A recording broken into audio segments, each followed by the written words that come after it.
What is the cohort component method for demographic projections? Imagine trying to predict how a big family will grow over the next few years. You need to know how many babies will be born, how many people will pass away, and if anyone will move in or out.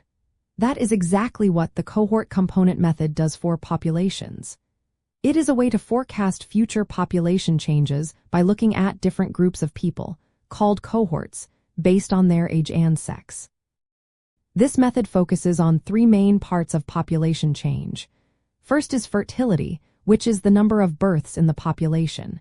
Second is mortality, or the number of deaths. Third is migration, which includes people moving into or out of the area. By tracking these components, the method helps us see how the population will grow or shrink over time. The process starts with a current population count, called the base population. From there, it applies estimates of how many babies will be born, how many people will die, and how many will migrate each year. The population is divided into age groups or cohorts, like children, teenagers, adults, and seniors. As each year passes, these groups get older, and their size changes based on the numbers of births, deaths, and migration. For example, if a certain age group has many births, that group will grow. If many people in a group pass away, it will shrink. Migration can add or subtract people from each group, depending on how many move in or out.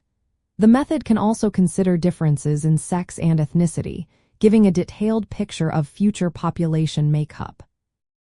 In the United States, organizations like the U.S. Census Bureau use this method to make predictions. These projections help plan for schools, hospitals, and housing needs. They also guide policies on immigration and social programs. The method relies on making assumptions about future trends. For example, it estimates how many children will be born, how long people will live, and how many will move. Different assumptions can lead to different possible future scenarios. This helps policymakers prepare for a range of outcomes. Overall, the cohort component method is a clear way to understand how populations change over time. It combines data on births, deaths, and migration to give a detailed forecast. This makes it a key tool for planning and making informed decisions about the future of communities and countries.